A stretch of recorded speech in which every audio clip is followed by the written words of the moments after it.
su padre no se va a acordar del número, por eso lo está grabando, ¿vale?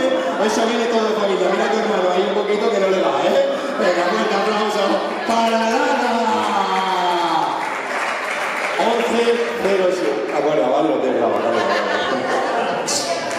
Ella trabaja conmigo, ¿eh? Tenemos datáfonos útiles.